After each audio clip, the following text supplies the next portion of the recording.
നമസ്കാരം, PSC today YouTube ചാനലിലേക്ക് ഏവർക്കും സ്വാഗതം. നമ്മൾ ഇന്ന് നോക്കാൻ പോകുന്നത് LGS മാരത്തോൺ ഡേ 18 ആണ്.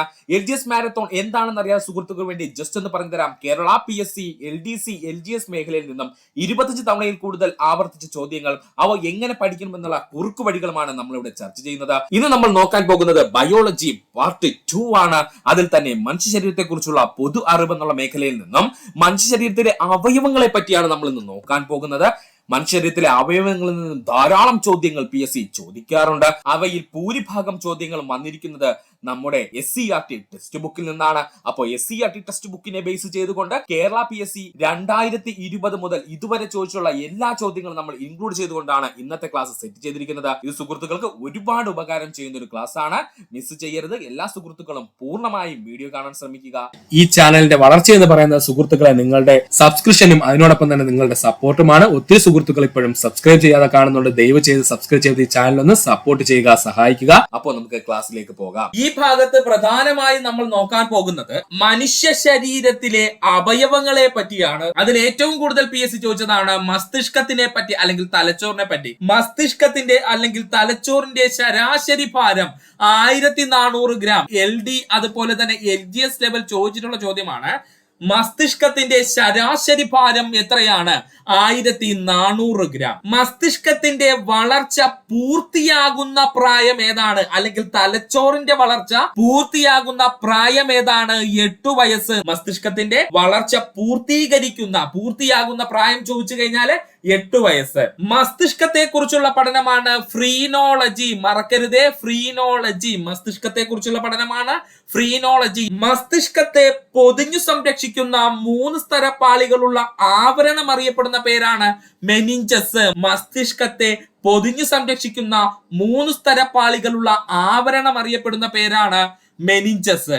മസ്തിഷ്കത്തിലേക്കുള്ള രക്തക്കുഴലുകളിൽ രക്തം കട്ടപിടിക്കുന്ന അവസ്ഥ അറിയപ്പെടുന്ന പേരാണ് സെറിബ്രൽ ത്രോംബോസിസ്. സുഹൃത്തുക്കൾക്ക് കൺഫ്യൂഷൻ ഉണ്ടാകുന്ന മേഖലയാണ് മസ്തിഷ്കത്തിലേക്കുള്ള, അതായത് തലച്ചോറിലേക്കുള്ള രക്തക്കുഴലുകളിൽ രക്തം കട്ടപിടിക്കുന്ന അവസ്ഥ അറിയപ്പെടുന്ന പേരാണ് സെറിബ്രൽ ത്രോംബോസിസ്. തലച്ചോറിലേക്കുള്ള രക്തക്കുഴലുകൾ പൊട്ടുകയാണെങ്കിൽ അതിനറിയപ്പെടുന്ന പേരാണ് സെറിബ്രൽ ഹെമറേജ്. ഇത് തമ്മിലാണ് സുഹൃത്തുക്കൾക്ക് കൺഫ്യൂഷൻ ഉണ്ടാവുന്നത്. കാരണം ഇതിൽ ഏത് ക്വസ്റ്റ്യൻ ചോദിച്ചാലും PSC കൃത്യമായി 2 ഓപ്ഷനും തന്നിരിക്കും. അതുകൊണ്ട് നമുക്ക് കൺഫ്യൂഷൻ ആകും. മസ്തിഷ്കത്തിലെ രക്തക്കുഴലുകളിൽ രക്തം കട്ട പിടിച്ചു കിടക്കുന്ന അവസ്ഥയെ സെറിബ്രൽ ത്രോംബോസിസ് എന്നും, തലച്ചോറിലേക്കുള്ള രക്തക്കുഴലുകൾ പൊട്ടുകയാണെങ്കിൽ ആ അവസ്ഥയെ സെറിബ്രൽ ഹെമറേജ് എന്ന പേരിലും അറിയപ്പെടുന്നു. എന്ത് പേരിലും അറിയപ്പെടുന്നത്? സെറിബ്രൽ ഹെമറേജ് എന്ന പേരിലും അറിയപ്പെടുന്നു. മെനിഞ്ചസിന് ഉണ്ടാകുന്ന അണുബാധ അറിയപ്പെടുന്ന പേരാണ് മെനിഞ്ചൈറ്റിസ്. മെനിഞ്ചസിനുണ്ടാകുന്ന അണുബാധ അറിയപ്പെടുന്ന പേരാണ് മെനിഞ്ചൈറ്റിസ്. PSC ഇങ്ങനെ ആയിരിക്കും ചോദിക്കുന്നത്.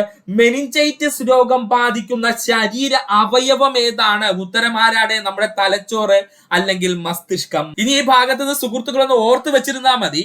അധികം ചോദിച്ചു കണ്ടിട്ടില്ല. ഭൂമിയിലുള്ളതിൽ വെച്ച് ഏറ്റവും വലിയ തലച്ചോറുള്ള ജീവി എന്ന് ചോദിച്ചാൽ അത് സ്പേം വെയിലാണ്. അതുപോലെ തന്നെ കരയിലെ ഏറ്റവും വലിയ തലച്ചോറുള്ള അല്ലെങ്കിൽ മസ്തിഷ്കമുള്ള ജീവി എന്ന് ചോദിച്ചാൽ നമുക്ക് എല്ലാവർക്കും അറിയാവുന്ന ആരാണ്? ആനയാണ്. ആനയുടെ തലച്ചോറിന്റെ ഭാരം ഒന്ന് ഓർത്ത് വെച്ചേക്കുക, 5000 ഗ്രാം ആണ്, അല്ലെങ്കിൽ 5 കിലോഗ്രാം ആണ്. ഇത്രയും 2 പോയിന്റ് കൂടെ പഠിച്ചു വെച്ചേക്കുക. ലോകത്തിലെ ഏറ്റവും വലിയ തലച്ചോറുള്ള ജീവി എന്ന് ചോദിച്ചാൽ അത് സ്പേം വെയിലാണ്.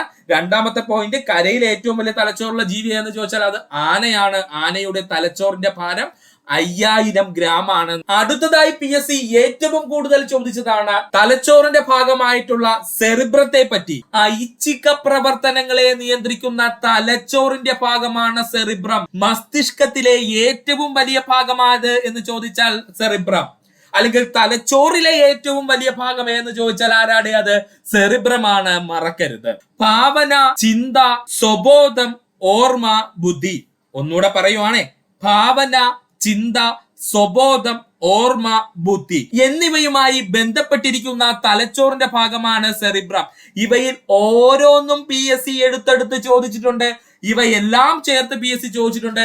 ഭാവന, ചിന്ത, സ്വബോധം, ഓർമ്മ, ബുദ്ധി എന്നിവയുമായി ബന്ധപ്പെട്ടിരിക്കുന്ന തലച്ചോറിന്റെ ഭാഗം ചോദിച്ചാൽ അത് സെറിബ്രമാണ്. ഇന്ദ്രിയ അനുഭവങ്ങൾ ഉളവാക്കുന്നത് സെറിബ്രം. ഇന്ദ്രിയ അനുഭവങ്ങള് നമ്മുടെ സെൻസിങ് ഉളവാക്കുന്നത് എവിടെയെന്ന് ചോദിച്ചാൽ സെറിബ്രത്തിലാണ്. സെറിബ്രത്തിന്റെ പ്രധാനപ്പെട്ട രണ്ട് ഭാഗങ്ങളാണ്. ബാഹ്യഭാഗം അല്ലെങ്കിൽ പുറം ഭാഗം അറിയപ്പെടുന്ന പേരാണ് കോർട്ടെക്സ്. സെറിബ്രത്തിന്റെ ബാഹ്യഭാഗം അറിയപ്പെടുന്ന പേര് എന്ന് ചോദിച്ചാൽ കോർട്ടെക്സ്. ആന്തരിക ഭാഗം അറിയപ്പെടുന്ന പേരാണ് മെഡുല്ല. സെറിബ്രത്തിന്റെ ആന്തരിക ഭാഗം, അകത്തെ ഭാഗം അറിയപ്പെടുന്ന പേരെന്താണ്? മെഡുല്ല. സെറിബ്രത്തിന്റെ പുറം ഭാഗമാണെങ്കിൽ അവൻ എന്തെന്ന് വിളിക്കും? നമ്മള് കോർട്ടെക്സ് എന്ന് വിളിക്കുന്നു. സെറിബ്രത്തിന്റെ അകംഭാഗം അല്ലെങ്കിൽ ആന്തരഭാഗമാണെങ്കിൽ അവനെ നമ്മൾ എന്തെന്ന് വിളിക്കുന്നു? മെഡുല്ല എന്ന പേരിലും വിളിക്കുന്നു. അടുത്തതായി നമുക്ക് പഠിക്കുവാനുള്ളതാണ് തലച്ചോറിന്റെ ഭാഗമായിട്ടുള്ള സെറിബെല്ലത്തെ പറ്റി PSC ചോദിച്ചിട്ടുള്ളത്. ശ്രദ്ധിക്കുക സുഹൃത്തുക്കളെ, സെറിബെല്ലം. ലിറ്റിൽ ബ്രെയിൻ എന്നറിയപ്പെടുന്നത് ആരെന്ന് ചോദിച്ചാൽ സെറിബെല്ലം. കൺഫ്യൂഷൻ ഉണ്ടാവരുത്. തലച്ചോറിലെ ഏറ്റവും വലിയ ഭാഗം എന്ന് ചോദിച്ചാൽ അവൻ സെറിബ്രമാണ്. ഇവിടെ ലിറ്റിൽ ബ്രെയിൻ എന്നറിയപ്പെടുന്നത് സെറിബെല്ലമാണ്. സെറിബ്രത്തിന് പിന്നിൽ താഴെയായി രണ്ട് ദളങ്ങളായി കാണപ്പെടുന്ന മസ്തിഷ്ക ഭാഗം ഏതാണ്? ഉത്തരം എന്താണ്? സെറിബെല്ലമാണ്. ശരീരത്തിലെ തുലനാവസ്ഥ നിയന്ത്രിക്കുന്ന മസ്തിഷ്കത്തിലെ ഭാഗം എന്ന് ചോദിച്ചാൽ ഏതാണ്? അത് സെറിബെല്ലമാണ്. പേശി പ്രവർത്തനങ്ങളെ ഏകോപിപ്പിക്കുന്ന ഭാഗം ഏതെന്ന് ചോദിച്ചാൽ സെറിബെല്ലം. മറക്കരുത്, പേശി പ്രവർത്തനങ്ങളെ ഏകോപിപ്പിക്കുന്ന ശരീരഭാഗം ഏതെന്ന് ചോദിച്ചു കഴിഞ്ഞാൽ അല്ലെങ്കിൽ തലച്ചോറിന്റെ ഭാഗം ഏതെന്ന് ചോദിച്ചു കഴിഞ്ഞാൽ ആരാടെ? അവൻ സെറിബെല്ലമാണ്. മദ്യം ബാധിക്കുന്ന മസ്തിഷ്ക ഭാഗം ഏതാണ്? സെറിബെല്ലം. മദ്യം ബാധിക്കുന്ന ശരീരഭാഗം ഏതാണ്? സെറിബെല്ലം. മദ്യപിച്ചവരെ കണ്ടിട്ടുണ്ടോ നമ്മൾ? അവർക്ക് തുലനം കാണൂല. മദ്യം ബാധിക്കുന്ന മസ്തിഷ്ക ഭാഗം എന്ന് ചോദിച്ചു കഴിഞ്ഞാൽ അത് സെറിബെല്ലവും. അതിനോടൊപ്പം പഠിക്കേണ്ട പോയിന്റ് ആണ്, മദ്യം മൂലം ഏറ്റവും കൂടുതൽ നാശമുണ്ടാകുന്ന ശരീരഭാഗം എന്ന് ചോദിച്ചാൽ അത് കരളാണ്. അപ്പൊ മദ്യം ബാധിക്കുന്ന തലച്ചോറിന്റെ ഭാഗം ഏത് എന്ന് ചോദിച്ചാൽ ഉത്തരം സെറിബെല്ലം. എന്നാൽ മദ്യം ബാധിക്കുന്ന അവയവം ഏത് എന്ന് ചോദിച്ചാൽ അത് കരളാണ്. അടുത്തതായി നമ്മൾ പഠിക്കേണ്ടതാണ് മെഡുല്ല ഒബ്ലാങ്കേറ്റയെ പറ്റി. അനൈച്ഛിക പ്രവർത്തനങ്ങളെ നിയന്ത്രിക്കുന്ന മസ്തിഷ്ക ഭാഗം ഏതാണ്? മെഡുല്ല ഒബ്ലാങ്കേറ്റയാണ്. ഹൃദയസ്പന്ദനം, ശ്വാസോച്ഛ്വാസം, രക്തക്കുഴലുകളുടെ സങ്കോചം എന്നിവയുമായി ബന്ധപ്പെട്ടിരിക്കുന്നതാണെന്ന് ചോദിച്ചാൽ മെഡുല്ല ഒബ്ലാങ്കേറ്റ്. ഹൃദയസ്പന്ദനത്തിനെ നിയന്ത്രിക്കുന്നത്, ശ്വാസോച്ഛ്വാസത്തെ നിയന്ത്രിക്കുന്നത്, രക്തക്കുഴലുകളുടെ സങ്കോചത്തെ നിയന്ത്രിക്കുന്നത് മെഡുല്ല ഒബ്ലാങ്കേറ്റ. ഛർദി, ചുമ, തുമ്മൽ എന്നിവയെ നിയന്ത്രിക്കുന്നത് മെഡുല്ല ഒബ്ലാങ്കേറ്റ. മറക്കല്ലേ, ഇവയൊക്കെ അനൈച്ഛിക പ്രവർത്തനമാണ്. ഛർദിയും ചുമയും തുമ്മലും ഒക്കെ ഉണ്ടായി കഴിഞ്ഞാൽ നമുക്ക് സ്വയം പിടിച്ചു നിർത്താൻ കഴിയില്ല. ഇവയെല്ലാം അനൈച്ഛിക പ്രവർത്തനങ്ങളാണ്. അതുകൊണ്ടാണ് ഇവയെ ആര് കൺട്രോൾ ചെയ്യുന്നത്? മെഡുല്ല ഒബ്ലാങ്കേറ്റ കൺട്രോൾ ചെയ്യുന്നത്. ഛർദി, ചുമ, തുമ്മൽ എന്നിവയെ നിയന്ത്രിക്കുന്ന തലച്ചോറിന്റെ ഭാഗം ചോദിച്ചാൽ മെഡുല്ല ഒബ്ലാങ്കേറ്റ. തലച്ചോറിന്റെ ഭാഗമായി വരുന്ന തലാമസിനെ പറ്റി ഇവിടെ നിന്ന് ഏറ്റവും കൂടുതൽ PSC ചോദിച്ചതാണ്. മനുഷ്യ ശരീരത്തിലെ റിലേ സ്റ്റേഷൻ എന്നറിയപ്പെടുന്നത് തലാമസ്. മനുഷ്യ ശരീരത്തിലെ റിലേ സ്റ്റേഷൻ എന്നറിയപ്പെടുന്നത് തലാമസ്. റിലേ സ്റ്റേഷൻ എന്ന് പറയുന്നതിന് കാരണം എന്തെന്ന് ചോദിച്ചാല് നമ്മുടെ ശരീരത്തിലുള്ള പ്രധാനപ്പെട്ട സെൻസറി ഓർഗൻസിന്റെ എല്ലാ കണക്ഷനും വന്ന് ആദ്യം കയറുന്നത് ആരിലാണ്? തലാമസിലാണ് വരുന്നത്. എന്നിട്ട് അവിടെ നിന്നാണ് പിന്നെ നമ്മുടെ തലച്ചോറിലെ പല ഭാഗത്തേക്ക് എന്ത് ചെയ്യുന്നത്? പോകുന്നത്. അതുകൊണ്ടാണ് പറയുന്നത് മനുഷ്യ ശരീരത്തിലെ റിലേ സ്റ്റേഷൻ എന്നറിയപ്പെടുന്നത് ആരാണ്? തലാമസ് ആണ്. വേദന സംഹാരികൾ പ്രവർത്തിക്കുന്ന തലച്ചോറിലെ ഭാഗം ചോദിച്ചാൽ തലാമസ്. ഇനി ശരീരഭാഗം ചോദിച്ചാലും ആര് തന്നെയാണ്? തലാമസ് തന്നെയാണ്. നിദ്രാവേളകളിൽ സെറിബ്രത്തിലേക്കുള്ള ആവേഗങ്ങളെ തടയുന്നതാര് എന്ന് ചോദിച്ചാൽ തലാമസ്. അതാ ഇവനെ റിലേ സ്റ്റേഷൻ എന്ന് വിളിക്കുന്നത്. നിദ്രാവേളകളിലെ സെറിബ്രത്തിലേക്കുള്ള ആവേഗങ്ങൾ എന്ത് ചെയ്യുന്നു? തടയുന്നത് ആര് എന്ന് ചോദിച്ചാൽ തലാമസ്. ഒന്നുകൂടെ പറയുന്നു, മനുഷ്യ ശരീരത്തിലെ റിലേ സ്റ്റേഷൻ ആരെന്ന് ചോദിച്ചാൽ അപ്പോഴേ ഓർത്തോളുക തലാമസ്. വേദന സംഹാരികൾ പ്രവർത്തിക്കുന്ന തലച്ചോറിലെ ഭാഗം എന്ന് ചോദിച്ചു കഴിഞ്ഞാൽ അത് തലാമസ്. നിദ്രാവേളകളിൽ സെറിബ്രത്തിലേക്കുള്ള ആവേഗങ്ങളെ തടഞ്ഞു നിർത്തുന്നതാണെന്ന് ചോദിച്ചു കഴിഞ്ഞാൽ അതും ആരാണ്? തലാമസ് ആണ്. അടുത്തതായി നമ്മൾ പോകാൻ പോകുന്നതാണ് ഹൈപ്പോ തലാമസ്. തലാമസ് നമ്മൾ പഠിച്ചു കഴിഞ്ഞാൽ ഉറപ്പായിട്ടും ഹൈപ്പോ തലാമസും നമ്മൾ പഠിച്ചിരിക്കണം. ശരീരോഷ്മാവ് നിയന്ത്രിക്കുന്ന മസ്തിഷ്കത്തിന്റെ ഭാഗം എന്ന് ചോദിച്ചു കഴിഞ്ഞാൽ ആരാണ്? അത് ഹൈപ്പോ തലാമസ്. എന്നാൽ ഇവിടെ നമുക്ക് കൺഫ്യൂഷൻ ഉണ്ടാക്കുന്ന പോയിന്റ്, മനുഷ്യ ശരീരത്തിൽ ഏറ്റവും കൂടുതൽ താപം ഉൽപ്പാദിപ്പിക്കുന്ന അവയവം ഏതെന്ന് ചോദിച്ചാൽ അത് കരളാണ്. മനുഷ്യ ശരീരത്തിൽ ഏറ്റവും കൂടുതൽ താപം ഉൽപ്പാദിപ്പിക്കുന്ന അവയവം ഏതെന്ന് ചോദിച്ചാൽ അവൻ കരളാണ്. ഇവിടെ എന്താ പറഞ്ഞിരിക്കുന്നത്? ശരീരോഷ്മാവ് നിയന്ത്രിക്കുന്ന മസ്തിഷ്ക ഭാഗം ഏതെന്ന് ചോദിച്ചാൽ ഹൈപ്പോതലാമസ്. ആന്തരിക സമസ്ഥിതി പരിപാലനത്തിലെ പ്രധാന പങ്ക് വഹിക്കുന്ന മസ്തിഷ്ക ഭാഗം എന്ന് ചോദിച്ചാൽ അത് ഹൈപ്പോതലാമസ് ആണ്. വിശപ്പ്, ദാഹം, ലൈംഗികാസക്തി എന്നിവയെ നിയന്ത്രിക്കുന്ന ശരീരഭാഗം ഹൈപ്പോതലാമസ്. വിശപ്പ്, ദാഹം, ലൈംഗികാസക്തി എന്നിവയെ നിയന്ത്രിക്കുന്ന ശരീരഭാഗമായിരുന്നു ചോദിച്ചു കഴിഞ്ഞാൽ ഇനി സുഹൃത്തുക്കൾ മറക്കരുത്, അത് ഹൈപ്പോതലാമസ് ആണ്. ജലത്തിന്റെ അളവ് നിയന്ത്രിക്കുന്ന ഭാഗം എന്ന് ചോദിച്ചു കഴിഞ്ഞാൽ അത് ഹൈപ്പോതലാമസ്. ഇല്ലെങ്കിൽ ചോദിക്കാം ജലത്തിന്റെ അളവ് നിയന്ത്രിക്കുന്ന മസ്തിഷ്ക ഭാഗം ഏത് എന്ന് ചോദിച്ചു കഴിഞ്ഞാൽ ഏതാണ്? അത് ഹൈപ്പോതലാമസ് ആണ്. ഇവിടെ നിന്ന് കൺഫ്യൂഷൻ ഉണ്ടാക്കുന്ന ഒരു ഭാഗവും കൂടെ പറയാൻ പോവുകയാണ്. ജലത്തിന്റെ അളവ് നിയന്ത്രിക്കുന്ന ധാതു ഏത് എന്ന് ചോദിച്ചാൽ മറക്കരുത്, അത് സോഡിയമാണ്. ജലത്തിന്റെ അളവ് നിയന്ത്രിക്കുന്ന തലച്ചോറിലെ ഭാഗമായിരുന്നു ചോദിച്ചാൽ അവൻ ഹൈപ്പോതലാമസ്. എന്നാൽ ജലത്തിന്റെ അളവ് നിയന്ത്രിക്കുന്ന ധാതു ഏത് എന്ന് ചോദിച്ചു കഴിഞ്ഞാൽ അതാരാണ്? അത് സോഡിയമാണ്. അടുത്തതായി PSC ചോദിച്ചതാണ് സുഷുമ്ന നാഡി. മെഡുല്ല ഒബ്ലാങ്കേറ്റയുടെ തുടർച്ചയായി കാണപ്പെടുന്ന ഭാഗം സുഷുമ്ന നാഡി. ശരീരത്തിലെ റിഫ്ലക്സ് പ്രവർത്തനങ്ങളെ നിയന്ത്രിക്കുന്നത് എന്താണ്? റിഫ്ലക്സ് പ്രവർത്തനം എന്ന് പറഞ്ഞു കഴിഞ്ഞാൽ നമുക്ക് പെട്ടെന്ന് നമ്മുടെ ശരീരത്തിലെ ചൂട് അനുഭവപ്പെടുമ്പോൾ നമ്മൾ എന്ത് ചെയ്യും? കൈ വലിക്കുന്നു. എന്തെങ്കിലും മൂർച്ചയുള്ള ആയുധം നമ്മുടെ കൈകളിൽ കൊള്ളുമ്പോഴേക്കും നമ്മൾ കൈ പെട്ടെന്ന് എന്ത് ചെയ്യും? പിന്നിലേക്ക് വലിക്കുന്നു. അപ്പൊ ഇത്തരത്തിലുള്ള സഡനായിട്ട് നടക്കുന്ന എന്തെങ്കിലും ഒരു പ്രവർത്തനത്തിൽ നിന്നും നമ്മുടെ ശരീരത്തിനെ മോചിപ്പിക്കുന്നതിന് വേണ്ടി ശരീരം ഉണ്ടാക്കുന്ന പ്രവർത്തനത്തിന് അല്ലെങ്കിൽ ശരീരം കാണിക്കുന്ന പ്രവർത്തനത്തിനെ അറിയപ്പെടുന്ന പേരാണ് റിഫ്ലക്സ് ആക്ഷൻ അല്ലെങ്കിൽ റിഫ്ലക്സ് പ്രവർത്തനം എന്ന് പറയുന്നത്. അപ്പൊ അവനെ നിയന്ത്രിക്കുന്നത് ആരെന്ന് ചോദിച്ചാൽ ആരാടെ? സുഷുമ്ന നാഡിയാണ്. സുഷുമ്ന നാഡിയിൽ നിന്നും ഉത്ഭവിക്കുന്ന നാഡികളുടെ എണ്ണം 31. സുഷുമ്നയിൽ നിന്നും ഉത്ഭവിക്കുന്ന നാഡികളുടെ എണ്ണം ചോദിച്ചാൽ 31. സുഷുമ്ന നാഡിയുടെ നീളം 45 സെന്റിമീറ്റർ. സുഷുമ്ന നാഡിയുടെ നീളം ചോദിച്ചിട്ടുണ്ട് 45 സെന്റിമീറ്റർ. നാഡീ വ്യവസ്ഥയുടെ പ്രവർത്തനങ്ങളെ പറ്റിയും തകരാറുകളെ പറ്റിയും പഠിക്കുന്ന ശാസ്ത്രശാഖ അല്ലെങ്കിൽ പഠനശാഖയാണ് ന്യൂറോളജി. ഇതാണ് നമുക്ക് തെറ്റിപ്പോകുന്നത്. ഒന്നുകൂടെ പറയാം, നാഡീ വ്യവസ്ഥയുടെ പ്രവർത്തനങ്ങളെ പറ്റിയും തകരാറുകളെ പറ്റിയും പഠിക്കുന്ന ശാസ്ത്രശാഖ അറിയപ്പെടുന്ന പേരാണ് ന്യൂറോളജി. തലച്ചോറിനെ കുറിച്ചുള്ള പഠനം അറിയപ്പെടുന്ന പേരാണ് ഫ്രീനോളജി. ഇതാ തമ്മിൽ തിരിഞ്ഞു പോകുന്നത്. നാഡീവ്യവസ്ഥയുടെ പ്രവർത്തനങ്ങളെ പറ്റി പഠിക്കുകയാണെങ്കിൽ അതിനെ വിളിക്കുന്നു ന്യൂറോളജി. തലച്ചോറ് എടുത്തു വെച്ച് അതിനെ കുറിച്ചാണ് പഠിക്കുന്നതെങ്കിൽ അതിനെ വിളിക്കുന്ന പേരാണ് എന്ത്?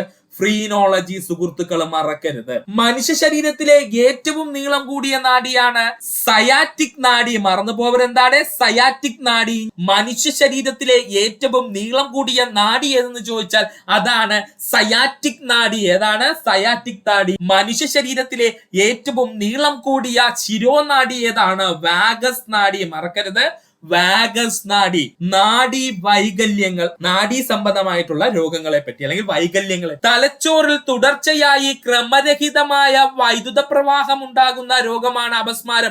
തലച്ചോറിൽ തുടർച്ചയായി ക്രമരഹിതമായ വൈദ്യുത പ്രവാഹം ഉണ്ടാകുന്ന രോഗമാണ് അപസ്മാരം. സ്മൃതിനാശ രോഗം എന്നറിയപ്പെടുന്നത് അൾഷിമേഴ്സ്. ഇമ്പോർട്ടന്റ് പോയിന്റ് ആണ്. സ്മൃതിനാശ രോഗം എന്നറിയപ്പെടുന്നത് ആരാണ്? അൾഷിമേഴ്സ് അല്ലെങ്കിൽ ഓർമ്മ നഷ്ടപ്പെടുന്ന അവസ്ഥ എന്നറിയപ്പെടുന്ന പേരാണ് അൾഷിമേഴ്സ്. ന്യൂറോണുകളുടെ നാശം മൂലം ഉണ്ടാകുന്ന രോഗം എന്ന് ചോദിച്ചു കഴിഞ്ഞാൽ അതേതാണ്? അൾഷിമേഴ്സ് ആണ്. ഇനി അൾഷിമേഴ്സ് ഉണ്ടാകുന്നതിന് കാരണമായ ധാതുവാണ് ചോദിക്കുന്നതെങ്കിൽ അലുമിനിയമാണ്. ന്യൂറോണുകളുടെ നാശം മൂലം ഉണ്ടാകുന്ന രോഗം എന്ന് ചോദിച്ചാൽ അൾഷിമേഴ്സ്. സ്മൃതിനാശ രോഗം എന്നറിയപ്പെടുന്നത് ആരെന്ന് ചോദിച്ചാൽ അൾഷിമേഴ്സ്.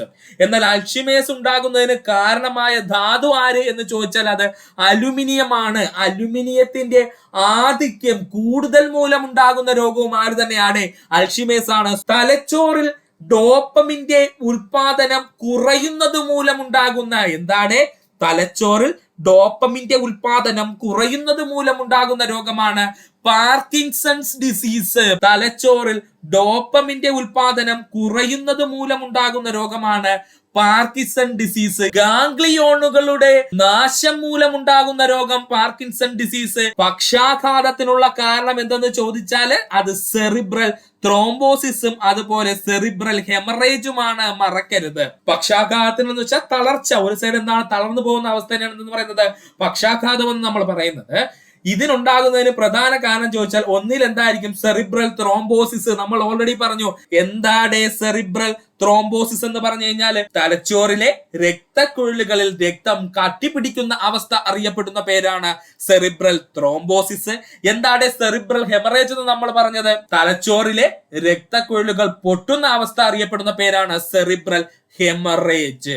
ഇത് രണ്ടും പക്ഷാഘാതത്തിന് കാരണമാകും, അല്ലെങ്കിൽ തളർച്ചയ്ക്ക് എന്താണ് കാരണമാകും. നാഡീവ്യവസ്ഥയെ ബാധിക്കുന്ന രോഗമാണ് പോളിയോമെലിറ്റസ്. നാഡീവ്യവസ്ഥയെ ബാധിക്കുന്ന രോഗമാണ് പോളിയോമെലിറ്റസ്. അതുപോലെ തന്നെ നമ്മൾ പഠിക്കേണ്ട പോയിന്റ് ആണ് പേവിഷബാധ ബാധിക്കുന്ന ശരീരഭാഗം മറക്കരുത്, കേന്ദ്ര നാഡീവ്യവസ്ഥ എന്നു തന്നെ പഠിക്കണം. പേവിഷബാധ ബാധിക്കുന്ന ശരീരഭാഗം ചോദിച്ചാൽ കേന്ദ്ര നാഡീവ്യവസ്ഥയാണ്. പേവിഷബാധ ബാധിക്കുന്ന ശരീരഭാഗം ചോദിച്ചാൽ കേന്ദ്ര നാഡീവ്യവസ്ഥ. നാഡീവ്യവസ്ഥയുടെ തകരാറുകൾ കണ്ടെത്തുന്നതിന് വേണ്ടി ഉപയോഗിക്കുന്ന മാർഗങ്ങളാണ് CT സ്കാൻ, MRI, EEG.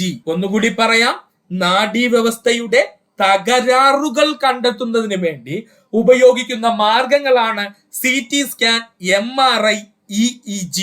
ഇവ മൂന്നെണ്ണത്തിന്റെയും അല്ലെങ്കിൽ എക്സ്പാൻഡഡ് വേർഷൻ PSC ചോദിച്ചിട്ടുണ്ട്. CT സ്കാൻ ആണ് കമ്പ്യൂട്ടഡ് ടൊമോഗ്രാഫിക് സ്കാന്. മറന്നു പോവരുത്, CT സ്കാൻ എന്താണ്? കമ്പ്യൂട്ടഡ് ടൊമോഗ്രാഫിക് സ്കാനിനെ അറിയപ്പെടുന്ന പേരാണ് ഷോർട്ട് ഫോമിൽ എന്താണ്? CT scan. MRI magnetic resonance imaging അറിയപ്പെടുന്ന പേരെന്താണ്? Magnetic resonance. ഈ റെസൊണൻസ് നോക്കി വെച്ചോളൂ സുഹൃത്തുക്കള്. മാഗ്നറ്റിക് റെസൊണൻസ് ഇമേജിങ്ങിനെ അറിയപ്പെടുന്ന പേരാണ് MRI. അടുത്തതായി നമുക്ക് നോക്കേണ്ടതാണ് EEG. ECG അല്ല ഇവിടെ പറയുന്നത്, EEG. ഇതിനെ പറയുന്ന പേരാണ് ഇലക്ട്രോ എൻസെഫലോഗ്രാം. Electro encephalogram. അടുത്തതായി PSC ഏറ്റവും കൂടുതൽ ചോദിച്ചതാണ് ഹൃദയവുമായി ബന്ധപ്പെട്ട ചോദ്യങ്ങൾ. ഹൃദയത്തെ കുറിച്ചുള്ള പഠനം അറിയപ്പെടുന്ന പേരാണ് കാർഡിയോളജി. മറക്കരുത്, ഹൃദയത്തെ കുറിച്ചുള്ള പഠനം അറിയപ്പെടുന്ന പേരാണ് കാർഡിയോളജി. ശരീരത്തിന്റെ പമ്പ് എന്നറിയപ്പെടുന്നു. ശരീരത്തിന്റെ പമ്പ് എന്നറിയപ്പെടുന്നത് ഹൃദയം. മനുഷ്യ ഹൃദയത്തിന്റെ ഏകദേശ ഭാരമാണ് 250 ഗ്രാം മുതൽ 300 ഗ്രാം വരെ. പഠിച്ചോളണേ, മനുഷ്യ ഹൃദയത്തിന്റെ ഏകദേശ ഭാരം ചോദിച്ചാൽ 250 ഗ്രാം മുതൽ 300 ഗ്രാം വരെ. ലോക ഹൃദയ ദിനം എന്നാണ് സെപ്റ്റംബർ 29. മറക്കരുത്, ലോക ഹൃദയ ദിനം എന്നാണ് സെപ്റ്റംബർ 29. ഹൃദയത്തെ പൊതിഞ്ഞു കാണപ്പെടുന്ന ഇരട്ട സ്ഥലമുള്ള ആവരണം പെരികാർഡിയം. ഹൃദയത്തെ പൊതിഞ്ഞിരിക്കുന്ന ഇരട്ട സ്ഥലമുള്ള ആവരണം അറിയപ്പെടുന്ന പേരാണ് പെരികാർഡിയം. മനുഷ്യ ശരീരത്തിലെ വിശ്രമമില്ലാത്ത പേശി എന്നറിയപ്പെടുന്നത് ഹൃദയപേശി. മനുഷ്യ ശരീരത്തിലെ വിശ്രമമില്ലാത്ത പേശിയാണെന്ന് ചോദിച്ചു കഴിഞ്ഞാൽ അത് ഹൃദയ പേശിയാണ്. മനുഷ്യ ശരീരത്തിൽ ഏറ്റവും കൂടുതൽ ചലിക്കുന്ന പേശിയാണെന്ന് ചോദിച്ചാൽ അവിടെയാണ് നമ്മൾ കൺഫ്യൂഷൻ വരുന്നത്. അത് കൺപോളയിലെ പേശിയാണ്. മറക്കരുത്, കൺപോളയിലെ പേശിയാണ് ഏറ്റവും കൂടുതൽ ചലിക്കുന്ന പേശി. എന്നാൽ മനുഷ്യ ശരീരത്തിലെ വിശ്രമമില്ലാത്ത പേശിയാണെന്ന് ചോദിച്ചാൽ ആരാണ്? അത് ഹൃദയപേശിയാണ്. മനുഷ്യ ശരീരത്തിൽ ആദ്യം വളരുന്ന ശരീരാവയവം ഏത്? ഉത്തരം ഏതാണ്? ഹൃദയമാണ്. ഇപ്പോഴും പല സുഹൃത്തുക്കൾക്കും തലച്ചോറാണ് എന്നൊരു സംശയം നിൽക്കുന്നുണ്ട്. അത് മാറ്റുക. മനുഷ്യ ശരീരത്തിൽ ആദ്യം വളരുന്ന അവയവം ഏതാണെന്ന് ചോദിച്ചു കഴിഞ്ഞാൽ അത് ഹൃദയമാണ്. അർബുദം ബാധിക്കാത്ത അഥവാ ക്യാൻസർ ബാധിക്കാത്ത ഏക ശരീരാവയവം എന്ന് ചോദിച്ചാൽ ഹൃദയം. മറക്കരുത്, ക്യാൻസർ ബാധിക്കാത്ത അല്ലെങ്കിൽ അർബുദം ബാധിക്കാത്ത ശരീരാവയവം എന്ന് ചോദിച്ചാൽ ഹൃദയമാണ്. ഹൃദയത്തിന്റെ ഹൃദയം എന്നറിയപ്പെടുന്നത് ആര് എന്ന് ചോദിച്ചാൽ അതാണ് സൈനോ ഏട്രിയൽ നോഡ് അല്ലെങ്കിൽ SA നോഡ് എന്ന പേരിൽ അറിയപ്പെടുന്നു. ചില ക്വസ്റ്റ്യൻ പേപ്പറുകളിൽ SA നോഡ് എന്ന് മാത്രമേ PSC പറഞ്ഞിട്ടുള്ളൂ. ചില ക്വസ്റ്റ്യൻ പേപ്പറുകളിൽ അവന്റെ എക്സ്പാൻഷൻ ആയിട്ടുള്ള സൈനോ ഏട്രിയൽ നോഡ് എന്ന് തന്നെ കൊടുത്തിരുന്നു. ഹൃദയത്തിന്റെ ഹൃദയം എന്നറിയപ്പെടുന്നതും ഹൃദയത്തിന്റെ പേസ് മേക്കർ എന്നറിയപ്പെടുന്നതും ആരാണ്? സൈനോ ഏട്രിയൽ നോഡാണ്. മറക്കരുത്, ഹൃദയത്തിന്റെ ഹൃദയം എന്നറിയപ്പെടുന്നതും ഹൃദയത്തിന്റെ പേസ് മേക്കർ എന്നറിയപ്പെടുന്ന ഭാഗം എന്ന് ചോദിച്ചാൽ അത് സൈനോ ഏട്രിയൽ നോഡാണ്. ഹൃദയത്തെ ഉത്തേജിപ്പിക്കുന്ന ഹോർമോൺ എന്ന് ചോദിച്ചാൽ മറക്കരുത്, അഡ്രിനാലിൻ. ഹൃദയമിടിപ്പ് ഉയർത്തുന്ന ഹോർമോൺ എന്നറിയപ്പെടുന്നത് അഡ്രിനാലിൻ. അതാ പറഞ്ഞേക്കുന്ന ഹൃദയത്തിനെ ഉത്തേജിപ്പിക്കുന്ന, ഹൃദയത്തിന്റെ പ്രവർത്തനം വർദ്ധിപ്പിക്കുന്ന, ഹൃദയമിടിപ്പ് കൂട്ടുന്നതാര് എന്ന് ചോദിച്ചാൽ അവനാണ് അഡ്രിനാലിൻ. ഭയപ്പെടുന്ന സമയത്തൊക്കെ നമുക്ക് പെട്ടെന്ന് ഹൃദയമിടിപ്പ് കൂടുന്നതിന് കാരണമായിരുന്നു ചോദിച്ചാൽ ഈ അഡ്രിനാലിൻ ഉണ്ടാകുന്നത് കൊണ്ടാണ് കേട്ടോ. അപ്പൊ ഹൃദയമിടിപ്പ് ഉത്തേജിപ്പിക്കുന്ന ഹോർമോൺ ആരെന്ന് ചോദിച്ചാൽ എന്താണ്? അഡ്രിനാലിൻ ആണ്. മനുഷ്യ ഹൃദയത്തിന്റെ അറകളുടെ എണ്ണം ചോദിച്ചാൽ 4 ആണ്. ഉരകങ്ങളുടെ ഹൃദയ അറകളുടെ എണ്ണം ചോദിച്ചു കഴിഞ്ഞാൽ അത് 3. പക്ഷികളുടെ ഹൃദയത്തിന്റെ അറകളുടെ എണ്ണം ചോദിച്ചാൽ 4 ആണ്. മറക്കരുത്. പക്ഷികളുടെ ഹൃദയത്തിന്റെ അറകളുടെ എണ്ണം 4. മത്സ്യത്തിന്റെ ഹൃദയത്തിന്റെ അറകളുടെ എണ്ണം എത്രയാണ്? 2. ഇത്രയും ഭാഗം സുഹൃത്തുക്കളെ നന്നായിട്ട് പഠിക്കുക. ശുദ്ധരക്തം വഹിക്കുന്ന ഏക സിര ഏതെന്ന് ചോദിച്ചാൽ അത് ശ്വാസകോശ സിര. ശുദ്ധരക്തം വഹിക്കുന്ന ഏക സിര ഏത് എന്ന് ചോദിച്ചു കഴിഞ്ഞാൽ മറക്കരുത്, അത് ശ്വാസകോശ സിര. ഇതിൽ നിന്ന് പഠിക്കുക. അശുദ്ധ രക്തം വഹിക്കുന്ന രക്തക്കൊള്ളുകളെ എന്ന് ചോദിച്ചാൽ അവ സിരകളാണ്, മറക്കരുത്. അശുദ്ധ രക്തം വഹിക്കുന്ന ഏക ധമനി ഏത് എന്ന് ചോദിച്ചാൽ അതാണ് ശ്വാസകോശ ധമനി. ഇവിടെ നിന്ന് നമുക്ക് പഠിക്കേണ്ട പോയിന്റ്, ധമനികൾ അപ്പോൾ എന്താണ്? ശുദ്ധ രക്തമാണ് വഹിക്കുന്നത്. അശുദ്ധ രക്തം വഹിക്കുന്ന ഏക ധമനി എന്ന് ചോദിച്ചാൽ ശ്വാസകോശ ധമനി. കൺഫ്യൂഷൻ ഉണ്ടാകുന്ന പോയിന്റ് ആണ്. സിരകളെല്ലാം അശുദ്ധ രക്തമാണ് വഹിക്കുന്നത്. ഒരേ ഒരു സിര മാത്രമേ ശുദ്ധരക്തം വഹിക്കുന്നുള്ളൂ. അതാരാടെ? ശ്വാസകോശ സിരയാണ്. ധമനികളെല്ലാം ശുദ്ധരക്തം വാഹകരാണ്. ശുദ്ധരക്തം വഹിച്ചുകൊണ്ടാണ് ധമനികളെല്ലാം പോകുന്നത്. എങ്കിലും എക്സെപ്ഷണൽ കേസ് എന്താണ്? അശുദ്ധ രക്തം വഹിക്കുന്ന ഏക ധമനി ഏത് എന്ന് ചോദിച്ചാൽ അതാണ് ശ്വാസകോശ ധമനി. ഹൃദയമിടിപ്പ് പരിശോധിക്കാൻ ഉപയോഗിക്കുന്ന ഉപകരണമാണ് സ്റ്റെതസ്കോപ്പ്. ഹൃദയമിടിപ്പ് പരിശോധിക്കാൻ ഉപയോഗിക്കുന്ന ഉപകരണം സ്റ്റെതസ്കോപ്പ്. സ്റ്റെതസ്കോപ്പ് കണ്ടെത്തിയ ശാസ്ത്രജ്ഞൻ ആരാണ്? Rene Laennec. മറക്കരുത്, ആരാണ്?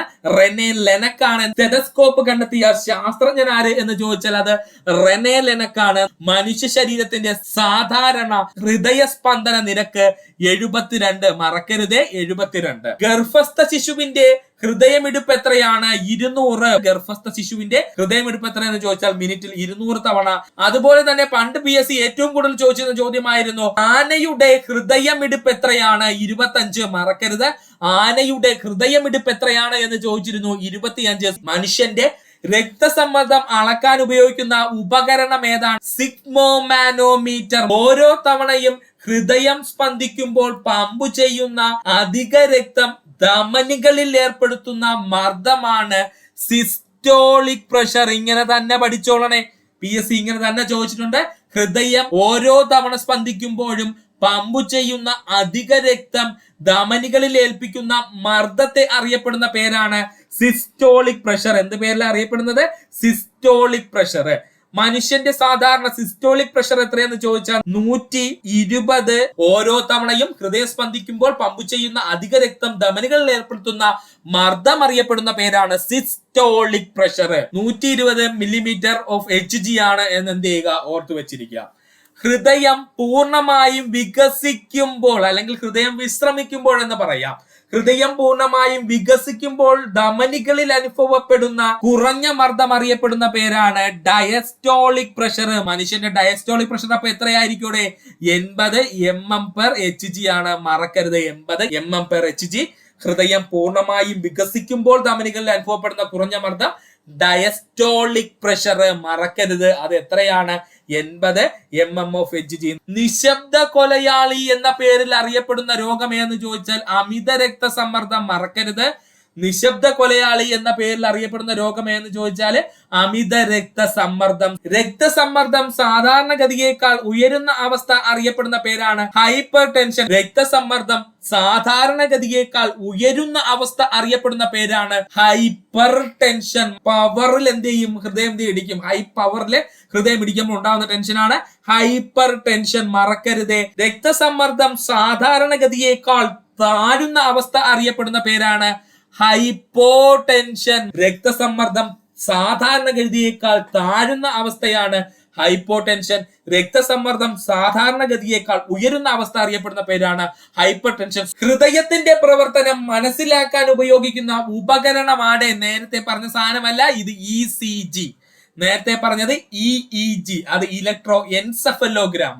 ഇതാണ് ECG, ഇലക്ട്രോ കാർഡിയോഗ്രാം. ഹൃദയത്തിന്റെ പ്രവർത്തനം മനസ്സിലാക്കാൻ ഉപയോഗിക്കുന്ന ഉപകരണമാണ് ECG അഥവാ ഇലക്ട്രോ കാർഡിയോഗ്രാം. ECG കണ്ടെത്തിയ ശാസ്ത്രജ്ഞന്റെ പേരാണ് വില്യം ഐന്തോവൻ. മറക്കരുത്, എന്താണ് അദ്ദേഹത്തിന്റെ പേര്? William Einthoven. ആദ്യത്തെ കൃത്രിമ ഹൃദയം ഏതാണ്? ജാർവിക് 7. മറക്കരുത്, ആദ്യത്തെ കൃത്രിമ ഹൃദയം ഏതാണ്? ജാർവിക് 7. ഹൃദയതാളുകളുടെ തകരാറുണ്ടാക്കുന്ന രോഗമാണ് വാതപ്പനി. ഹൃദയതാളുകളുടെ അല്ലെങ്കിൽ ഹൃദയത്തിന്റെ വാൽവ്, താളുകൾ എന്ന് വെച്ചാൽ വാൽവാണ് കേട്ടോ. ഹൃദയത്തിന്റെ വാൽവുകളുടെ അല്ലെങ്കിൽ താളുകളുടെ തകരാറിലാക്കുന്ന രോഗമാണ് വാദപ്പനി എന്ന പേരിൽ അറിയപ്പെടുന്നത്. എന്ത് പേരിൽ അറിയപ്പെടുന്നത്? വാദപ്പനി എന്ന പേരിൽ അറിയപ്പെടുന്നത്. വാദപ്പനിയുടെ ഇംഗ്ലീഷ് അക്കാലത്ത് ചോദിച്ചിരുന്നു. റുമാറ്റിക് ഫീവർ എന്നറിയപ്പെടുന്നത് ആരെന്ന് ചോദിച്ചാൽ വാദപ്പനി. റുമാറ്റിക് ഫീവർ എന്നറിയപ്പെടുന്നത് ആരാണ്? വാദപ്പനി. സ്വയം പ്രതിരോധ വൈകല്യത്തിന് ഉദാഹരണം ആരെന്ന് ചോദിച്ചാൽ വാദപ്പനി. മറക്കരുത്, സ്വയം പ്രതിരോധ വൈകല്യത്തിന് ഉദാഹരണമായിട്ടൊരു രോഗം ചോദിച്ചിട്ടുണ്ട് PSC. അതാരാണ്? വാദപ്പനിയാണ്. ഹൃദയധമനികളിലെ തടസ്സങ്ങൾ നീക്കം ചെയ്യാൻ ഉപയോഗിക്കുന്ന നവീന ചികിത്സാ രീതിയാണ് ആൻജിയോപ്ലാസ്റ്റി. ഹൃദയധമനികളുടെ തടസ്സങ്ങൾ നീക്കം ചെയ്യുവാൻ ഉപയോഗിക്കുന്ന നവീന ചികിത്സാ രീതി അറിയപ്പെടുന്ന പേരാണ് ആൻജിയോപ്ലാസ്റ്റി. ലോകത്തിൽ ആദ്യമായി ഹൃദയമാറ്റ ശസ്ത്രക്രിയ നടത്തിയത് ഡോക്ടർ ക്രിസ്ത്യൻ ബെർണാഡ്. വർഷം ഒന്ന് പഠിച്ചു വെച്ചേക്കുക, 1967. ലോകത്തിൽ ആദ്യമായി ഹൃദയം മാറ്റിവെക്കൽ ശസ്ത്രക്രിയ നടത്തിയ ഡോക്ടർ ആരെന്ന് ചോദിച്ചാൽ ഡോക്ടർ ക്രിസ്ത്യൻ ബെർണാഡ് ആണ്. വർഷം 1967. ഇന്ത്യയിൽ ആദ്യമായി ഹൃദയ ശസ്ത്രക്രിയ നടത്തിയത് ആരാണെന്ന് ചോദിച്ചാൽ ഡോക്ടർ വേണുഗോപാൽ. വർഷം 1994. മറക്കരുത്, ഇന്ത്യയിൽ ആദ്യമായിട്ട് ഹൃദയം മാറ്റിവെക്കൽ ശസ്ത്രക്രിയ നടത്തിയ ഡോക്ടറുടെ പേരെന്ന് ഓർത്ത് വെച്ചേക്കുക, ഡോക്ടർ വേണുഗോപാൽ. അതുപോലെ തന്നെ ഹൃദയം മാറ്റിവെക്കൽ ശസ്ത്രക്രിയയുടെ വർഷം ചോദിച്ചത് കൊണ്ട് ആ വർഷവും കൂടെ ഒന്ന് പഠിച്ചു വെച്ചേക്കുക, 1994. കേരളത്തിലെ ആദ്യമായി ഹൃദയം മാറ്റിവെക്കൽ ശസ്ത്രക്രിയ നടത്തിയത് ഡോക്ടർ ജോസ് ചാക്കോ പെരിയപുരം. മറക്കരുത്, ഡോക്ടർ ജോസ് ചാക്കോ പെരിയപുരമാണ് കേരളത്തിലെ ആദ്യത്തെ ഹൃദയം മാറ്റിവെക്കൽ ശസ്ത്രക്രിയ നടത്തിയത്. വർഷം 2003. വർഷം എത്രയാണ്? 2003. അടുത്തതായി PSC ഏറ്റവും കൂടുതൽ ചോദിച്ചതാണ് ശ്വാസകോശത്തെ പറ്റി. ശ്വാസകോശത്തെ പറ്റി. ശ്വസന വ്യവസ്ഥയുടെ കേന്ദ്രം എന്നറിയപ്പെടുന്നത് ശ്വാസകോശം. ശ്വസന വ്യവസ്ഥയുടെ കേന്ദ്രം എന്നറിയപ്പെടുന്ന ആരെന്ന് ചോദിച്ചാൽ ശ്വാസകോശം. മനുഷ്യ ശരീരത്തിലെ ഏറ്റവും ഭാരം കുറഞ്ഞ അവയവം എന്നറിയപ്പെടുന്നത് ശ്വാസകോശം. മറക്കരുത്, മനുഷ്യ ശരീരത്തിലെ ഏറ്റവും ഭാരം കുറഞ്ഞ അവയവം എന്നറിയപ്പെടുന്നത് ശ്വാസകോശം. ശ്വാസകോശത്തെ ആവരണം ചെയ്ത് കാണപ്പെടുന്ന ഇരട്ട സ്ഥലമാണ് പ്ലൂറ. ശ്വാസകോശത്തെ ആവരണം ചെയ്ത് കാണപ്പെടുന്ന ഇരട്ട സ്ഥലം അറിയപ്പെടുന്ന പേരാണ് പ്ലൂറ. ശ്ലേഷ്മത്തിലെ രോഗാണുക്കളെ നശിപ്പിക്കുന്നവയാണ് ലൈസോസൈം. മറക്കരുത്, എന്താണ്? ലൈസോസൈം. ശ്ലേഷ്മം എന്ന് പറഞ്ഞു കഴിഞ്ഞാൽ മ്യൂക്കസിൽ അടങ്ങിയിരിക്കുന്ന രോഗാണുക്കളെ നശിപ്പിക്കുന്ന അല്ലെങ്കിൽ ശ്ലേഷ്മത്തിൽ അടങ്ങിയിരിക്കുന്ന രോഗാണുക്കളെ നശിപ്പിക്കുന്നവയെ അറിയപ്പെടുന്ന പേരാണ് ലൈസോസൈമുകൾ. മറക്കരുത്, ഏതാണ്? ലൈസോസൈമുകൾ. ശ്വാസകോശ നാളവും അന്നനാളവും ആരംഭിക്കുന്ന ഭാഗം ഗ്രസനി. മറക്കരുത്, ആരാണ്? ഗ്രസനി. ആഹാരം ശ്വാസകോശത്തിലേക്ക് കടക്കാതെ തടയുന്ന ഭാഗം അറിയപ്പെടുന്ന പേരാണ് ക്ലോമപിദാനം. ആഹാരം ശ്വാസനാളത്തിലേക്ക് കടക്കാതെ തടയുന്ന ഭാഗമാണ് ക്ലോമപിദാനം. ശ്വാസകോശത്തിന്റെ പട്ടാളം എന്നറിയപ്പെടുന്നതാണ് മാക്രോഫേജുകൾ. ആരോഗ്യമുള്ള പുരുഷന്മാരുടെ വൈറ്റൽ കപ്പാസിറ്റി എത്രയാണ് എന്ന് PSC ചോദിച്ചിട്ടുണ്ട്. 4.5 ലിറ്റർ. ആരോഗ്യമുള്ള പുരുഷന്മാരുടെ വൈറ്റൽ കപ്പാസിറ്റി എത്രയാണ് എന്ന് ചോദിച്ചാൽ അത് 4.5 ലിറ്റർ ആണ്. ആരോഗ്യമുള്ള സ്ത്രീകളുടെ വൈറ്റൽ കപ്പാസിറ്റി എത്രയെന്ന് ചോദിച്ചാൽ അത് 3 ലിറ്റർ ആണ്. ആരോഗ്യമുള്ള പുരുഷന്മാരുടെ വൈറ്റൽ കപ്പാസിറ്റി 4 ലിറ്ററും ആരോഗ്യമുള്ള സ്ത്രീകളുടെ വൈറ്റൽ കപ്പാസിറ്റി 3 ലിറ്ററുമാണ്. പ്രധാനപ്പെട്ട ശ്വാസകോശ രോഗങ്ങളെ പറ്റിയാണ് ഇനി നമുക്ക് പറയാനുള്ളത്. അതിലാണ് ശ്വാസകോശാർബുദം. മറക്കരുത്, എന്താണ്? ശ്വാസകോശാർബുദം. ബ്രോങ്കൈറ്റിസ്. മറക്കരുത്, എന്താണ്? ബ്രോങ്കൈറ്റിസ്. എംഫീസിമ. എന്താണ് എംഫീസിമ എന്ന് പറഞ്ഞു കഴിഞ്ഞാൽ PSC എക്സ്പ്ലനേഷനോട് കൂടി ചോദിച്ചത് കൊണ്ടാണ് പറയുന്നത്. നമ്മുടെ ശ്വാസകോശത്തിലെ വായുവറകൾ അറിയപ്പെടുന്ന പേരാണ് അൽവിയോൾ. ഈ വായുവറകളുടെ ഇലാസ്തികത നഷ്ടപ്പെടുന്നത് മൂലം ഉണ്ടാകുന്ന അവസ്ഥ അറിയപ്പെടുന്ന പേരാണ് എംഫീസിമ എന്ന് പറയുന്നത്. എന്ത് പേരിൽ അറിയപ്പെടുന്നത്? എംഫീസിമ എന്ന പേരിൽ അറിയപ്പെടുന്നത്. ഇത്രയുമാണ് പ്രധാനപ്പെട്ട രോഗങ്ങൾ. ശ്വാസകോശാർബുദം, ബ്രോങ്കൈറ്റിസ്, എംഫീസിമ എന്നീ പറയുന്ന രോഗങ്ങൾ ബാധിക്കുന്ന ശരീര അവയവമാണ് ശ്വാസകോശം. മണ്ണിരയുടെ ശ്വസനാവയവമാണ് ത്വക്ക്. മറക്കരുത്, മണ്ണിരയുടെ ശ്വസനാവയവം എന്ന് ചോദിച്ചാൽ ത്വക്ക്. ഷഡ്പദങ്ങളുടെയാണ് ട്രക്കിയ അല്ലെങ്കിൽ നാളികാജാലം. മറക്കരുത്, ഷഡ്പദങ്ങളുടെ. മത്സ്യങ്ങളുടെ എന്താണ്? ഗിൽസ് അല്ലെങ്കിൽ ശൽക്കങ്ങൾ അല്ലെങ്കിൽ എന്താണ്? ഗിൽസ് വഴി. സസ്യങ്ങളുടേതാണ് സ്റ്റൊമാറ്റ. മറന്നുപോയ എന്താണ്? സ്റ്റൊമാറ്റ അല്ലെങ്കിൽ ആസ്യാരന്ധ്രങ്ങൾ എന്ന് മലയാളത്തിൽ പറയും. എന്താണ്? ആസ്യാരന്ധ്രങ്ങൾ അല്ലെങ്കിൽ സ്റ്റൊമാറ്റ. ചിലന്തികളുടെ ശ്വസനാവയവം ഏതെന്ന്? Book lengths. മറക്കരുത്, ആരാണ്? Book lengths. മറക്കരുത്. തേളിന്റെ ശ്വസനാവയവം ചോദിച്ചാലും അത് ബുക്ക് ലെൻസ് ആണ്. മറക്കരുത്, തേളിന്റെ ശ്വസനാവയവം എന്ന് ചോദിച്ചു കഴിഞ്ഞാൽ ആരാണ്? ബുക്ക് ലെൻസ് ആണ്. അതുപോലെ തന്നെയാണ് പാറ്റയുടെ പ്രധാനപ്പെട്ട ശ്വസനാവയവം എന്ന് ചോദിച്ചു കഴിഞ്ഞാൽ ട്രക്കിയ. മറന്നു പോയത് ആരാണ്? ട്രക്കിയ. പാറ്റയുടെ പ്രധാനപ്പെട്ട ശ്വസനാവയവം എന്ന് ചോദിച്ചാൽ അതേതാണ്? ട്രക്കിയയാണ്. പല്ലുകളെ കുറിച്ചുള്ള പഠനം അറിയപ്പെടുന്ന പേരാണ് ഒഡന്റോളജി. മറക്കരുത്, പല്ലിൽ തട്ടിക്കഴിഞ്ഞാൽ ഒടിഞ്ഞു പോകും. ഒഡന്റോളജി. പല്ലുകളെ കുറിച്ചുള്ള പഠനം അറിയപ്പെടുന്ന പേരാണ് ഒഡന്റോളജി. മനുഷ്യന്റെ പാൽപ്പല്ലുകളുടെ എണ്ണം മറക്കരുത്, 20. മറക്കല്ലേ, മനുഷ്യന്റെ പാൽപ്പല്ലുകളുടെ എണ്ണം ചോദിച്ചാൽ 20. സ്ഥിരദന്തങ്ങളുടെ എണ്ണം, മനുഷ്യന്റെ സ്ഥിരദന്തങ്ങൾ, സ്ഥിരമായിട്ട് മനുഷ്യനുണ്ടാകുന്ന പല്ലുകളുടെ എണ്ണം ചോദിച്ചു കഴിഞ്ഞാൽ എത്രയാണ്? അത് 32. മറക്കരുത്.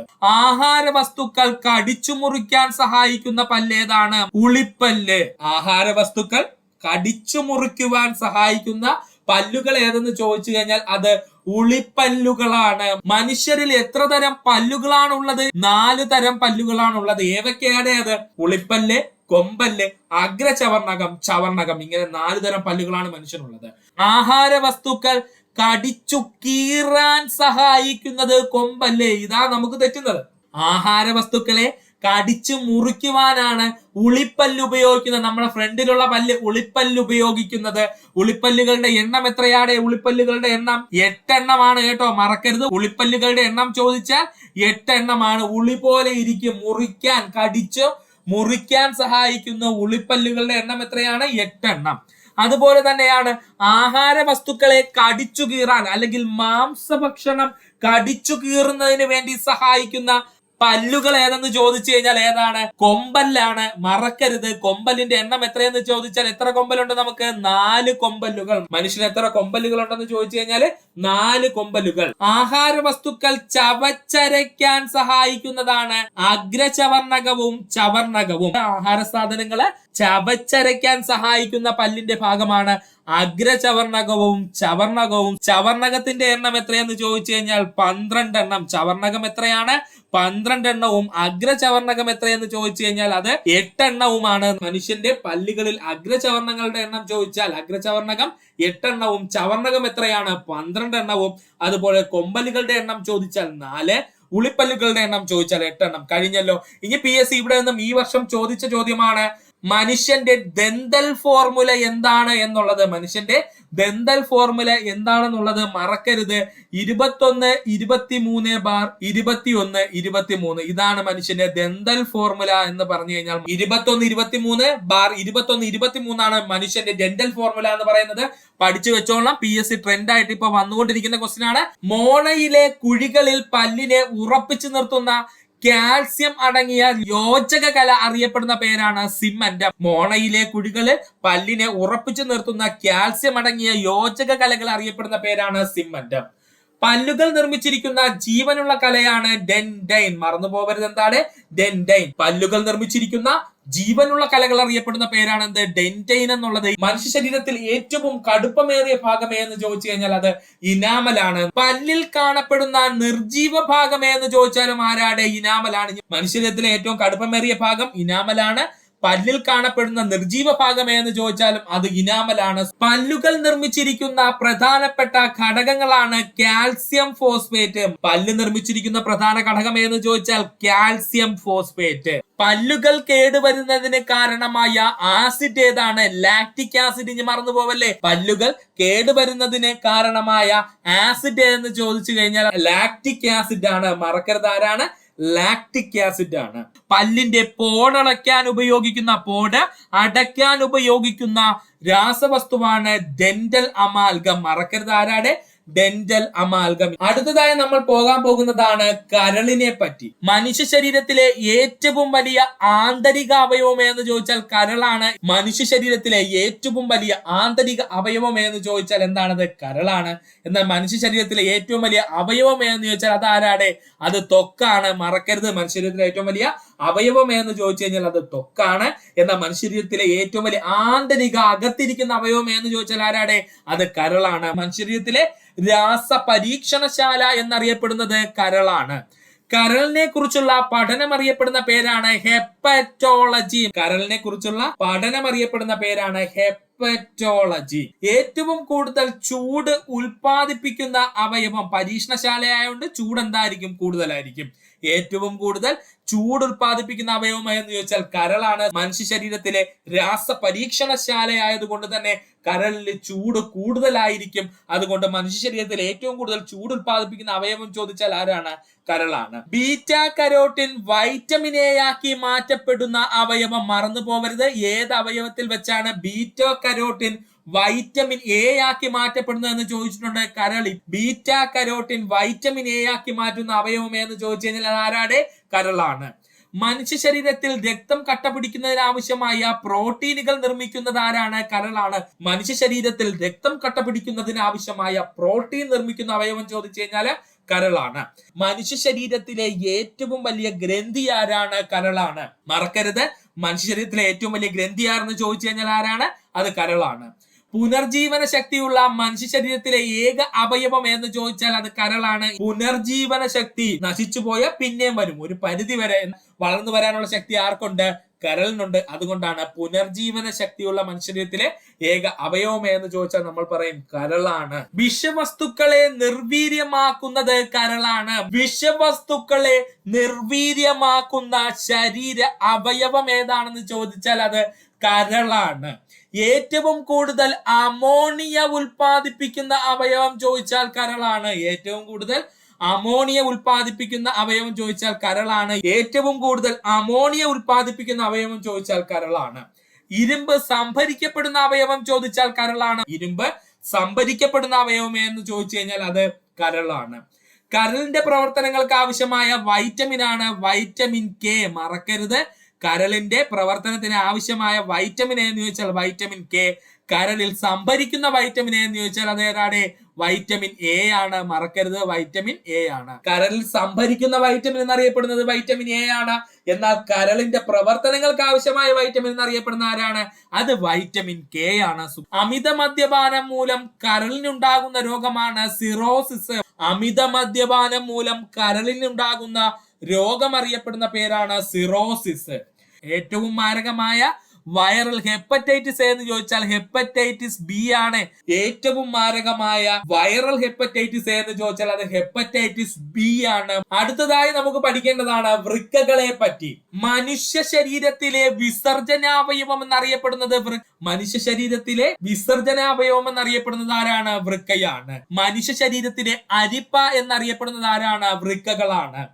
മനുഷ്യ ശരീരത്തിൽ ആദ്യമായി മാറ്റിവെക്കപ്പെട്ട അവയവം എന്ന് ചോദിച്ചാൽ അത് വൃക്കയാണ്. മനുഷ്യ ശരീരത്തിൽ ആദ്യമായി മാറ്റിവെക്കപ്പെട്ട അവയവം എന്ന് ചോദിച്ചാൽ എന്താണ്? അത് വൃക്കയാണ്. വൃക്ക മാറ്റിവെക്കൽ ശസ്ത്രക്രിയയിൽ വൃക്കയും ശരീരത്തിൽ എവിടെയാണ് വെക്കുന്നത് ചോദിച്ചാൽ അത് വയറ്റിനുള്ളില്. വൃക്ക മാറ്റിവെക്കൽ ശസ്ത്രക്രിയ സമയത്ത് പുതിയ വൃക്ക മനുഷ്യ ശരീരത്തിൽ എവിടെയാണ് തുന്നിച്ചേർക്കുന്നത് ചോദിച്ചാൽ എന്താണ്? നമ്മുടെ വയറ്റിനുള്ളിലാണ് തുന്നിച്ചേർക്കുന്നത്. മനുഷ്യ ശരീരത്തിൽ ആദ്യമായി മാറ്റിവെക്കപ്പെട്ട അവയവം നമ്മൾ വൃക്കയാണെന്ന് പറഞ്ഞു. എന്നാൽ മനുഷ്യ ശരീരത്തിൽ ഏറ്റവും കൂടുതൽ മാറ്റിവെക്കപ്പെട്ട അവയവം പഠിച്ചോളുക. ഏറ്റവും കൂടുതൽ മാറ്റിവെക്കപ്പെട്ട അവയവം എന്ന് ചോദിച്ചു കഴിഞ്ഞാൽ അത് കണ്ണിന്റെ കോർണിയ. മനുഷ്യ ശരീരത്തിൽ ആദ്യമായി മാറ്റിവെക്കപ്പെട്ട അവയവം എന്ന് ചോദിച്ചു കഴിഞ്ഞാൽ അത് വൃക്കയാണ്. എന്നാൽ മനുഷ്യ ശരീരത്തിൽ ഏറ്റവും കൂടുതൽ മാറ്റിവെക്കപ്പെട്ട അവയവം എന്ന് ചോദിച്ചാൽ അത് കണ്ണിന്റെ കോർണിയയാണ്. വൃക്കയിൽ കാണപ്പെടുന്ന സൂക്ഷ്മ അരിപ്പകൾ അറിയപ്പെടുന്ന പേരാണ് നെഫ്രോണുകൾ. വൃക്കകളിൽ കാണപ്പെടുന്ന സൂക്ഷ്മ അരിപ്പകൾ അറിയപ്പെടുന്ന പേരാണ് നെഫ്രോണുകൾ. വൃക്കയുടെ ഏത് ഭാഗത്താണ് അതിസൂക്ഷ്മ അരിപ്പകൾ എന്നറിയപ്പെടുന്ന അല്ലെങ്കിൽ നെഫ്രോണുകൾ കാണപ്പെടുന്നത് ചോദിച്ചാൽ വൃക്കയുടെ കോർട്ടക്സിലാണ്. നെഫ്രോണുകൾ എവിടെ കാണപ്പെടുന്നു എന്ന് ചോദിച്ചിട്ടുണ്ട്. കോർട്ടക്സിലാണ്. മൂത്രത്തിന് മഞ്ഞ നിറം നൽകുന്ന വർണ്ണവസ്തു യൂറോക്രോം. മൂത്രത്തിന് മഞ്ഞ നിറം നൽകുന്ന വർണ്ണവസ്തു എന്ന് ചോദിച്ചാൽ യൂറോക്രോം ആണ്. മൂത്രത്തിൽ ഏറ്റവും കൂടുതൽ കാണപ്പെടുന്ന ഘടകം എന്ന് ചോദിച്ചാൽ ആരാടെ? അവൻ ജലമാണ്. ആരാണ്? ജലമാണ്. അടുത്തതാണ് പ്രധാനമായും PSC ചോദിച്ചതാണ് വൃക്കാരോഗങ്ങള്. വൃക്കയിൽ ഉണ്ടാകുന്ന കല്ലാണ് കാൽസ്യം ഓക്സലേറ്റ്. ഇങ്ങനെ തന്നെ പഠിച്ചോളണേ. Calcium oxalate. ഓപ്ഷനിൽ കാൽസ്യം ഓക്സൈഡ് എന്ന് തന്നേക്കും. തെറ്റാണ്. ഓക്സൈഡ് അല്ല, കാൽസ്യം ഓക്സലേറ്റ് ആണ്. മിക്ക സുഹൃത്തുക്കൾക്കും തെറ്റുന്ന ഭാഗമാണ്. അതുകൊണ്ടാണ് ഓക്സൈഡ് എടുത്തു പറഞ്ഞത്. വൃക്കയിൽ ഉണ്ടാകുന്ന കല്ല് കാൽസ്യം ഓക്സൈഡ് അല്ല, കാൽസ്യം ഓക്സലേറ്റ് ആണ്. മറക്കരുത്, എന്താണ്? കാൽസ്യം ഓക്സലേറ്റ് ആണ്. രണ്ടു വൃക്കകളും ഒരുപോലെ പ്രവർത്തനരഹിതമാകുന്ന അവസ്ഥ അറിയപ്പെടുന്ന പേരാണ് യുറീമിയ. ഏറ്റവും കൂടുതൽ PSC ഉദ്യോഗാർത്ഥികൾ തെറ്റിക്കുന്ന മറ്റൊരു പോയിന്റ് ആണ് പറഞ്ഞത്. രണ്ടു വൃക്കകളും ഒരേപോലെ പ്രവർത്തനരഹിതമാകുന്ന അവസ്ഥ, പിന്നെ യൂറിൻ ഉണ്ടാകൂല. എന്താണ് യുറീമിയ? മൂത്രത്തിലൂടെ രക്തം പോകുന്ന അവസ്ഥയാണ് ഹെമറ്റൂറിയ. ഇതാണ് നമുക്ക് തിരിഞ്ഞു പോകുന്നത്, മറക്കരുത്. ഹെമറ്റൂറിയ എന്ന് വെച്ചാൽ എന്താണ്? രക്തവുമായി ബന്ധപ്പെട്ടത്. മൂത്രത്തിലൂടെ രക്തം പോകുന്ന അവസ്ഥയാണ് എന്തെന്ന് പറയുന്നത് ഹെമറ്റൂറിയ. രണ്ട് വൃക്കകളും ഒരുപോലെ പ്രവർത്തനരഹിതമാകുന്ന അവസ്ഥ അറിയപ്പെടുന്ന പേരാണ് യുറീമിയ. രക്തത്തിൽ യൂറിയയുടെ അളവ് കൂടുമ്പോൾ ഉണ്ടാകുന്ന രോഗമാണ് യുറീമിയ. മറക്കരുത്, രക്തത്തിൽ യൂറിയയുടെ അളവ് കൂടുന്നത് മൂലം ഉണ്ടാകുന്ന രോഗമാണ് എന്ത് പേരിൽ അറിയപ്പെടുന്നത്? യുറീമിയ. ശരീരത്തിൽ ഉണ്ടാകുന്ന അണുബാധ അല്ലെങ്കിൽ വിഷബാധ മൂലം വൃക്കയ്ക്കുണ്ടാകുന്ന വീക്കം അറിയപ്പെടുന്ന പേരാണ് നെഫ്രൈറ്റിക്സ്. അപ്പൊ നെഫ്രൈറ്റിസ് എന്ന് വെച്ചാൽ എന്താണ്? മനുഷ്യ ശരീരത്തിൽ ഉണ്ടാകുന്ന അണുബാധയോ വിഷബാധയോ മൂലം വൃക്കകൾക്കുണ്ടാകുന്ന വീക്കം അറിയപ്പെടുന്ന പേരാണ് നെഫ്രൈറ്റിസ്. ആദ്യമായി വൃക്ക മാറ്റിവെക്കൽ ശസ്ത്രക്രിയ നടത്തിയ വ്യക്തിയാണ് ജോസഫ് ഇ മുറേ. ആദ്യമായി വൃക്ക മാറ്റിവെക്കൽ ശസ്ത്രക്രിയ നടത്തിയത് ജോസഫ് ഇ മുറേയാണ്.